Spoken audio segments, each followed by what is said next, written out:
Welcome to the Life Transform podcast. I'm Simcha. And I'm Sarah, and we are here chatting, sharing real life, real stories, Deep truths, all about living a life transformed. It's all about how God impacts our life and how we're changed and how our life becomes a significant impact in the lives of other people. We're going to be here every week for this first season. So make sure that you subscribe and join the journey.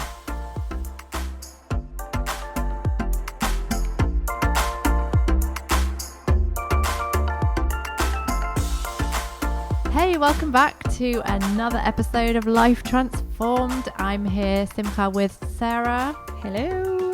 We are coming at you from our awesome office. Speaking of our awesome office, let's talk about shopping at IKEA, shall we? Because who can't identify with that? I mean, transformational experience. Ta-dum. Not. I think in general, I don't know if this is a good thing or not, but I don't normally have meltdowns. In general, IKEA in life, induces them. I'm fairly together, but IKEA, it's a great place. I mean, we have our whole house here, our worship house, our office that we're sitting in here, a lot of trips to IKEA, but and it's incredible. It's actually a massive thing in Israel. We have a ton of IKEAs per capita, probably one of the highest percentages outside of Europe. I don't know why IKEA is such a big thing. You go to IKEA, you see all these great things. They've laid it out correctly. They have it all. My meltdown issue comes at that point at the end where you have to go and pull all the stuff off the shelves. Gosh. And when we were shopping for the worship house, for the ministry house here, we had long list of things that we needed to get. We killed it. I mean, we bought the whole shop. Basically, literally. I think it took several truckloads to fill this place. It was the moment where you're not allowed to go out the door with more than one trolley, but you have 6. And the man is like, but where's the receipt for the other 5 trolleys? And you're like, it's all on one receipt. And you have to go out and then back in, but where's the receipt? And I'm like, I showed you the receipt, but where's the stuff? And I'm like, it's on 6 carts. Oh, trauma. We haven't been back since. No. I literally, we're still wounded. I'm recovering at the moment from this. So I haven't veered in. But I mean, there's like always things that I need and I want. So I'm always like, But on definitely the flip side, can we just talk about the food shop in IKEA? Because that's incredible. Really? Okay. It always goes back to that. What's the flip side? Well, the food in IKEA, I feel like it's better outside of Israel where it's not trying to be kosher. No, the food shop, like the chocolate, the coffee. The out you've paid and then the food. You've paid. Yes, that's definitely better. No, the flip side is the Aladdin's Cave. That is the Druze villages here, which we went on a very fun exploration date for. We went to, we were done with IKEA. We were so done. We couldn't find what we needed. We couldn't find what we wanted. So we thought we'd go and explore in the Druze. Now, the Druze villages are much cheaper, often nicer, slightly different style. But we found this one shop that we went in and we're like, oh, this is nice.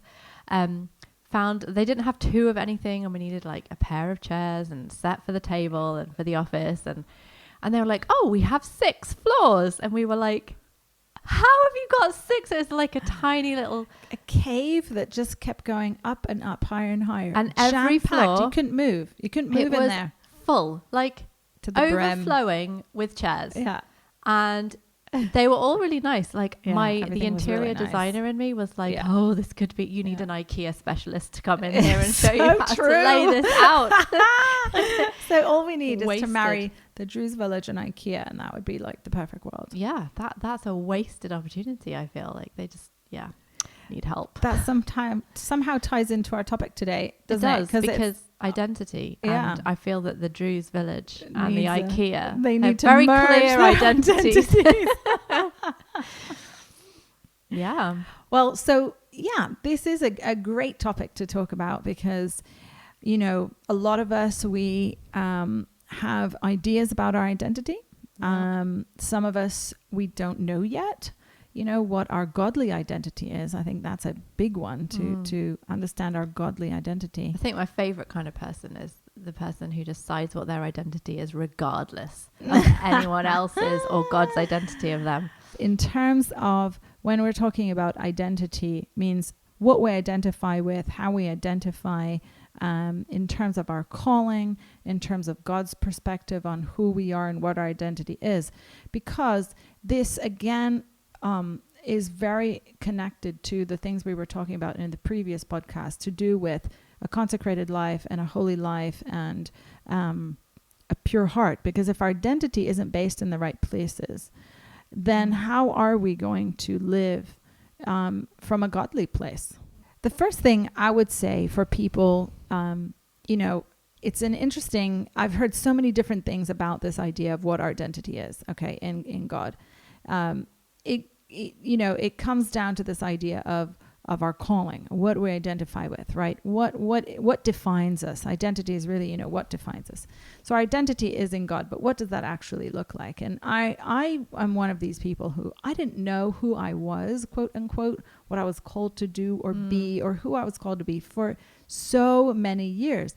And it sounds funny, and it's ridiculous, but I remember, when people knew what they wanted at a young age, I used to envy that. I'm like, well, I don't know, what it is. And so my response to that was really to build my own identity. Right. I went out and I carved out for myself a life, a path, what my identity was tied up with, which was, my work, my position, who I was, what the work I was doing, how effective I was, how efficient I was. These things were making up my identity. Mm-hmm. And if you ask me, for the longest of time, well, what has God called you to? I didn't actually know, until long past the due date that I should have known.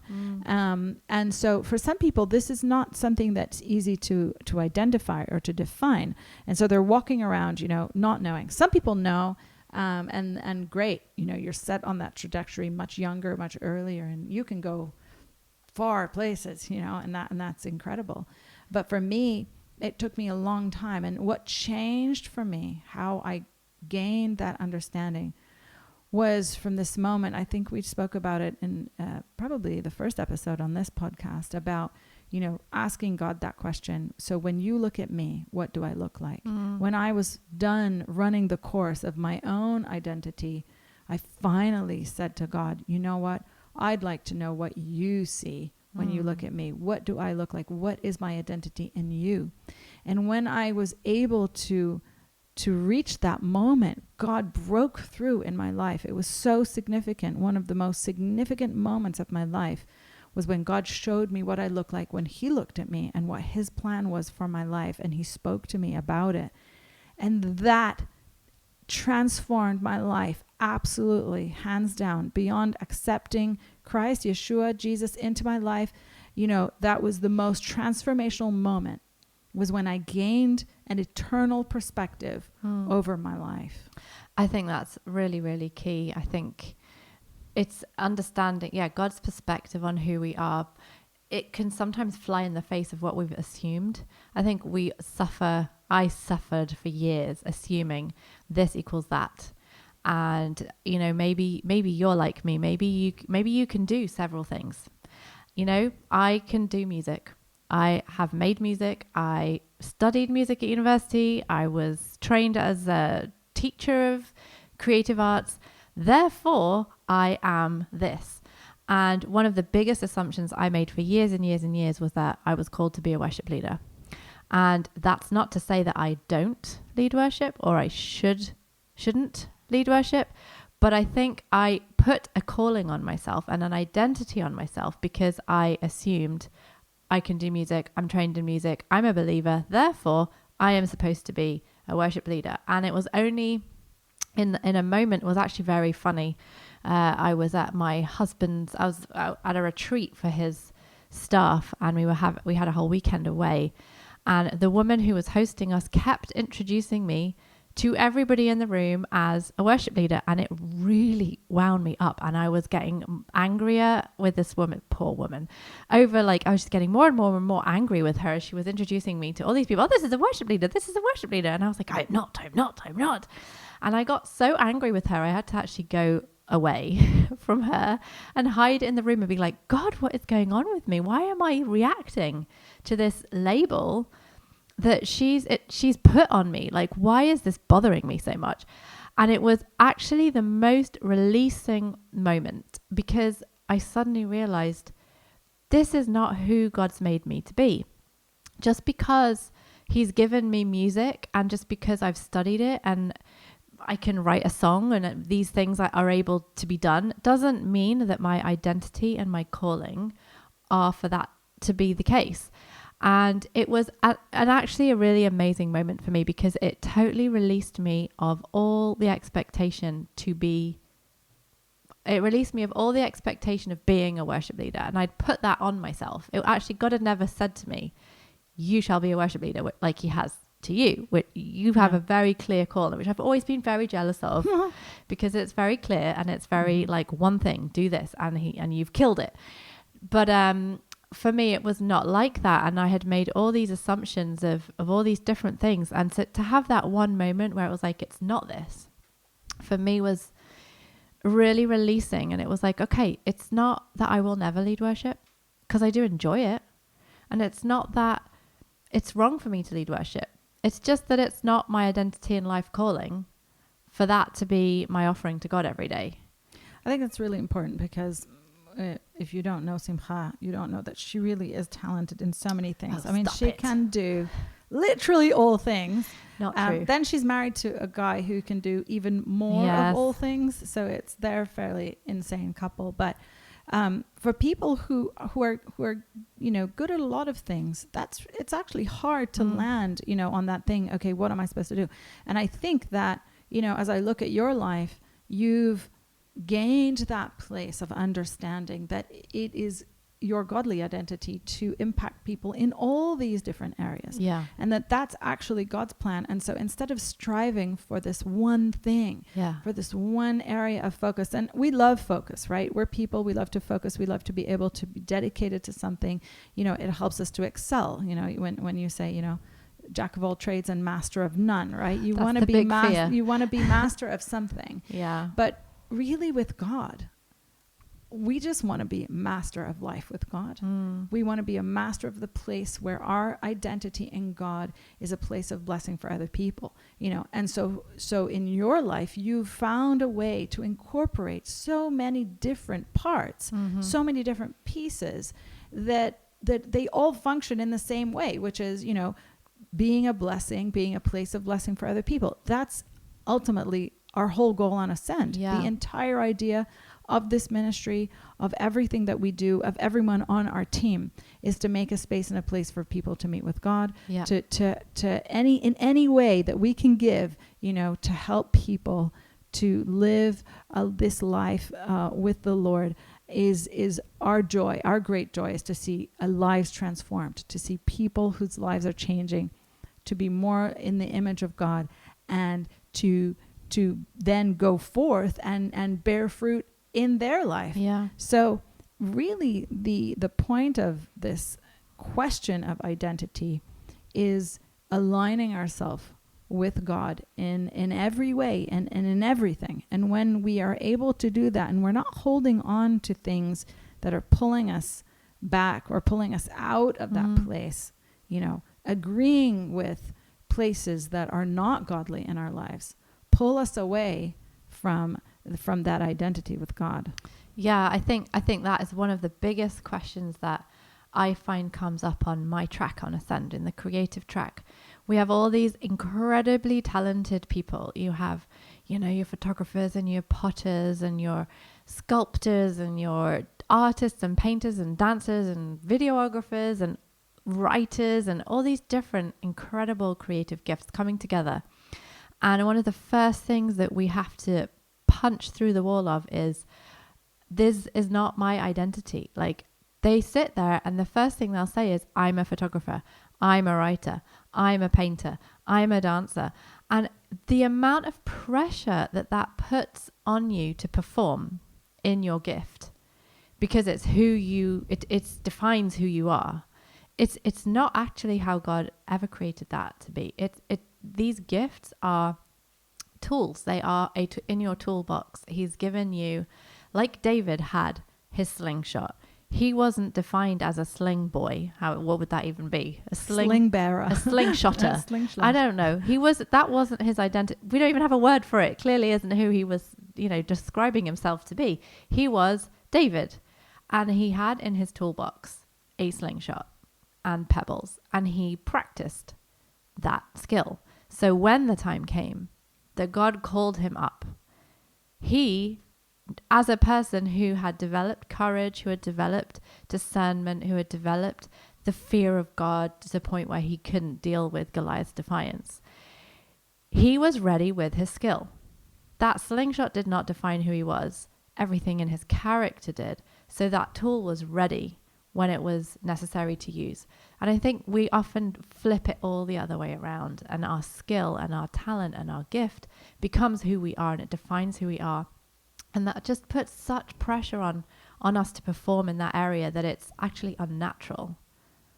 So good. I think also about people who have taken on a false identity, through their childhood, through past, through history, and are carrying this instead of, letting God shine that light on their life. And so much of their lives are being defined by an identity that is false. That's not at all who God made them to be. That's not at all who they are. And some people, I'm thinking about a particular gal that I've interacted with, her mother was very, very instrumental in defining her identity in a very, very negative way. And my heart broke to see her, and I really worked with her on this idea of freedom, because when we assume an identity that is not God's identity in our lives, it binds us. Yeah. It leads to a place of barrenness in our life. Yeah. And so this is why this idea or this question of identity is so important. This poor gal was just fed all these horrible lies by her mother, and she believed them to her inner core. Yeah. She truly believed them. She knew it was wrong. She knew what her mom did was evil, but she was not able to be free to see in her own power, in her own strength, who she was, who God said she was, and operate from that identity. So really establishing our identity with God, in God, is a key, structural key to living this transformed life. Yeah, I completely agree. And as you were saying that, the thing that occurs to me is that, believers who really know what their identity is probably one of the biggest threats to the kingdom of darkness. And actually this process of discovering and holding that ground of your true identity is gonna be opposed. And I think this is just coming to me now, like one of the biggest ways the enemy can do that is through regret. He can that's such an easy stumbling block. You can be happily plodding through your day, doing brilliant Christian things, ministry life. Here we go. I'm doing it, slaying the Christian life. And then, there's a stumbling stone. And then you're flat on the floor, not in a good way on the carpet, but like in the mud. And you're in regret. And you can't, and that's, I've seen in people's lives, and also I've experienced it myself. It's a place that is very difficult to get out of. But here's the thing with regret. It's something that can bring you to repentance and help you learn a lesson, or it's something that can climb up onto that throne and start to rule and reign, because it's condemnation. And if you stay in that place, it starts to dictate your identity. I am this because I did that. And, you know, something that God really smacked me in the face with this, because I had one particular lie that I was completely living under in my identity and had not zeroed in on it yet. And he took me to this place and was like, you know, if you continue to believe that lie, you're actually denying my sovereignty. And that was one of the biggest lessons for me, is if there's a difference between living with a regret that you learn from and pick yourself up from and grow from and hand back to God and stand up, dust yourself off, and off we go. That's a healthy regret. Then there's living under that regret and allowing it to be a dictating force in your life. That denies the sovereignty of God. Like, that says, God, you were not in control in this area. You did not know that was going to happen. And so now, therefore, this thing rules. Mm-hmm. Yeah, so good. I think that in this area of identity, we have to call out this thing called compromise. Yeah. Oh. So, you know, so the great thing that comes to try and steal and rob and kill, the devil will come with an offer of compromise on your godly identity. So good. And when we fall into that place and fall into that temptation of that place, that is when our godly identity is robbed. And that is when our place with God, the authority of God in our life, the impact of God, the transformation of our life is robbed because we have entered into compromise. You know, an easy, simple example of this principle in the Bible would be Samson. So Samson is given a call, a clear identity through his birth, and a way of life, a consecrated way of life to live, because this is who God made him to be. And he was going to give Samson unparalleled strength, unparalleled authority to be able to deal with the enemies of Israel at the time that he was living. But Samson was human and he liked girls. And so he, instead of choosing a girl from the Israelites, from the people, from his own people, this would be like, you know, you haven't been married and you, instead of saying, I'm committed to marrying a believer only, okay, you go, you know what, I don't care. Whatever. I just want to be married. I'm going to marry a non-believer. Okay. So he goes out and he takes for himself a girl from the Philistines, and her name is Delilah. And the issue right there is this. I'm sure Delilah made him feel good. I'm sure she was beautiful. I'm sure he felt great in that relationship. And so he was allowing something to come in, you know, into his life. He was compromising with what God had said. You know, when God brought the people of Israel back to the land out of Egypt, he gives the land of Canaan to them. He tells them, don't make any treaties with any of the people. Don't marry into them. Don't take yourselves wives from these people, because they will compromise your heart.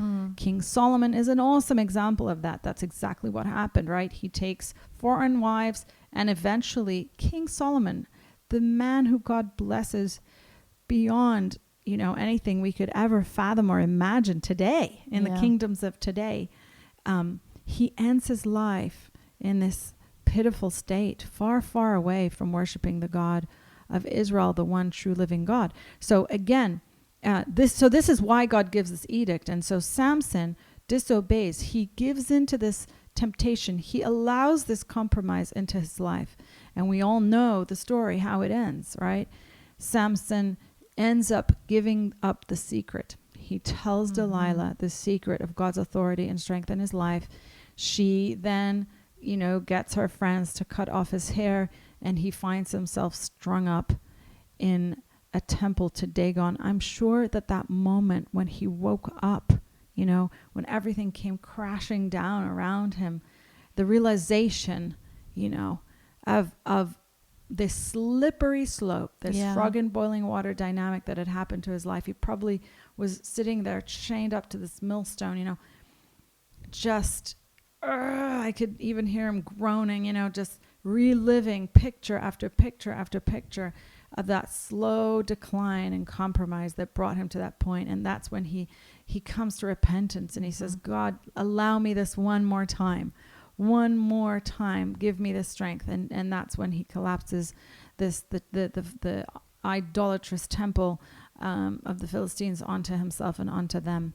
But what that took to get there, identifying a seed of compromise, identifying the smallest place where we are coming out of full agreement with God's identity in our life and starting to agree with a piece of identity that's not our God-given identity is really the key to keeping us in that place where we are walking with a pure heart before God. Yeah. So even just going through that exercise, that discipline, it's almost like an athlete. It's like training. The more you do it, the stronger that muscle becomes, the easier and better it will perform for you. It's the same with our spiritual discipline, prayer, fasting, worship, and this place where we allow God to examine our life. Doing that, strengthening that muscle, getting agile, better at it, means that we will catch it quicker. Yeah. I know today in my life, I'm able to catch things much faster. Yeah. I'm able to no, that's not the voice of God. Hey, that's not living in accordance with pure heart. I will catch it faster and back to sender, right? I will just kick it out of my life. Right. Be like, you're out, get out. You have no room here. You have no business in my life. I'm the daughter of the King. Yeah, I think that's really good. I just want to interject and say that this sounds quite heavy. These words, prayer and fasting and all these things, they can sound so heavy and not fun. And I just want to reassure people that we do actually have a lot of fun in life. So and what's awesome about God is that, he puts you in community and he puts you in a place where iron sharpens iron, and he can do that next to a fire pit just fine, and with marshmallows. It's not that life has to become this dragged, dreary, penance and dark kind of woe, kind of, heavy stuff. You can learn these lessons through friendship, through community, you might have these darker times or difficult moments or struggles, but you need to be in community which can hold your hand and run with you. And I think that's about finding your tribe. When you find your tribe, you find your people, they will run with you and they help you. When you train, we know this because we do CrossFit together. When you train in a group, you go further, you go harder, you're motivated for more than if you were just on your own. If I was in that group by myself with a coach, I would die after 5 minutes and give up and go home, crawl home actually. But because I'm in a group of 9 or 10 or whatever it is, people, and we're going together, you have someone to chase and you have someone to pull behind you. There's all levels, all stages, and you go together. And Sarah and I, we talk a lot with our kids about, we like to develop gang mentality in our children.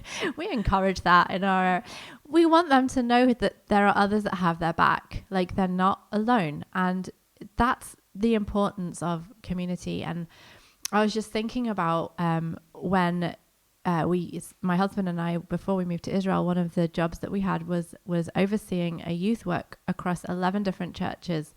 And we had a team of youth workers from each of those churches that we used to mentor and train each week. And one of the most effective visual pictures that we had for teens and young adults was we put one person on a chair and we asked them to pull somebody on the ground up to the chair with them. And the first thing they did was put their hands down, look down, and try and pull people up. And what do you think is easier to do? Pull people up onto a chair, or for a group of people to pull that person off of a chair? Of course, they always fell off the chair, and it was, hilarious, falling all over each other on the floor. But what we were trying to point out to them is how the enemy is always looking for a hook into your life. And if you lower your hands and look down, he will be able to grab that. He will find a way to attach to that, and it will start to pull you down. Even if you think you're pulling them up, it will be pulling you down. So the way to pull those people up to the chair is, again, against the natural instinct. It's to actually raise your eyes up, put your hands up, and actually that's where your help comes from. That is where the solution comes from. But we so often, especially teens, you know, they're developing all these new awarenesses and skills, and identity is being formed. It's everything in them wants to hook onto everybody around them. And even if they are like strong in their faith and they want to bring their friends into it, they will reach out and they will try and hook in with their peers, not knowing the force that that peer has to pull them down. And it was such a useful picture to kind of share with those people. And it really stuck with me because I see that all the time, even in my own life now. My natural response to fixing and compromising and all of this is to run towards it and try and fix it and try and get it to match up with what I want, as opposed to putting my hands up and looking up and finding God's solution and God's point of view and God's spoken identity over that thing. So good. I really resonate with this because I know that for me, in finding my identity, it was actually friendships, close friendships. Yeah. And if you don't have godly friendships in your life, I would really counsel you to pray and seek those. Yeah. Ask God for a few. You don't need a lot.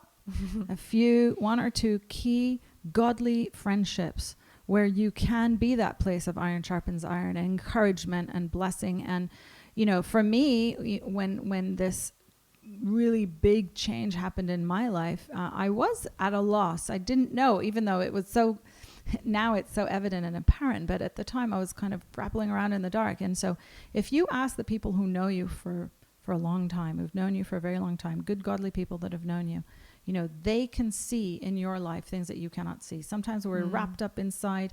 It's hard for us to see, but, you know, ask them. Say, hey, you know, if I were to say, what is my calling? What is my gifting? What are these things? They can see these gifts. They can see these things in you that you maybe cannot see, or you cannot piece them together. Yeah. And the people around you that are close to you, that are for you, that are godly in counsel, can really help you to understand that. You know, I really believe that understanding your identity in Christ, in Messiah, is foundational, because, you know, when you know your identity, when you know who you are in God, you know what you're saying yes to. Yeah. But when you know what you're saying yes to, you also know what you're saying no to. Right.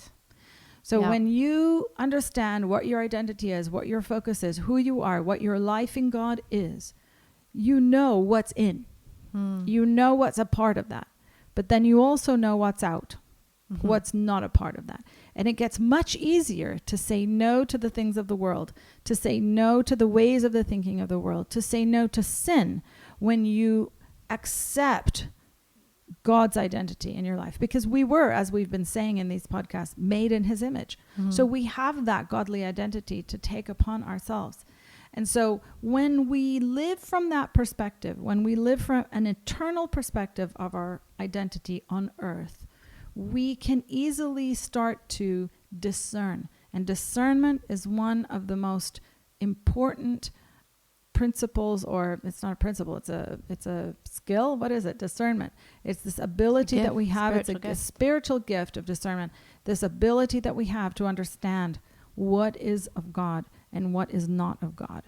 Even if someone that we respect, you know, and like very much, and you know, they might be saying something that is not of God. We need discernment in our life. We need the Holy Spirit to help us, the Spirit of counsel and wisdom and truth, to give us that understanding. And so when you are able to discern what is part of that godly identity and what is not, it gets easy. Chuck it out. Back to sender, right? You are not part of this, and you are not part of my focus. And, you know, the devil, when you are a believer and you've been walking for a while, he's not going to come and try to tempt you with something that is clearly, quote unquote, wrong.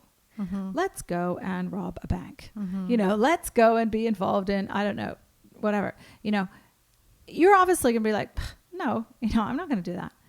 But if he can come with something stealthily, with something small, with something that, clings onto a place that in your life where you haven't examined yet, and you're like, yeah, I have a right to do that, or to feel that way, or to be in this relationship, or whatever it is, then he can easily sow these seeds of compromise into your life. And so having discernment, really, really, truly testing everything according to the word of God, everything, and having that personal, alive, and real relationship with God. Don't rely on what other people say. Yes, listen. Yes, study. Yes, understand. There are amazing commentaries on the Bible. Do you know? Not all of them are right.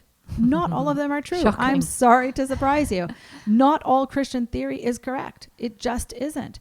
It's also got its own personal viewpoints and agendas and ideas. It all started as somebody's opinion. Yes.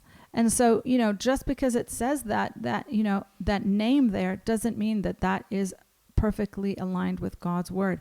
You need to cultivate your own real relationship with the Lord, where you hear his voice, where his Holy Spirit gives you that discernment so that you can test everything, and know. And so when you're looking at our own identity, your own identity in your life, test everything. Yeah. Don't make assumptions that are based on things that you've allowed in. Test everything according to God. And I tell you, this is freedom. This is freedom. It frees you up to know what's right, what's not, what's in, what's out, what I should be engaged in and what not. One of the greatest strategies the devil will come at you with is busyness. Yeah. Lots and lots of great things to do. Lots and lots of great things to be involved in. Oh, I can't have my quiet time. I'm so busy, going and helping so-and-so. No. Yeah, I think that's really important. I think listening to what you've just said, the devil is not creative. He is not a creator. He can only use what's already there. And I think so much of this ties back into the previous episode that we did on idolatry, because he will find a hook. And like what you've just said, busyness. Why is that a thing? Why do I need to be busy all the time? Probably because somewhere in the mix, I'm a people pleaser, and I need other people's affirmation of me to define me and make me feel worthy or valued. And so I will consume my life with serving everybody else and running around like a headless chicken, serving everybody's needs so that I can feel appreciated. And that the enemy will use that. And it's actually a gift. Serving people is a gift, but it's been hijacked to define you. And that's where this shift comes with understanding gifts and tools rather than identity. And I think I was actually reminded, I think we both use the same picture with our kids of the city wall.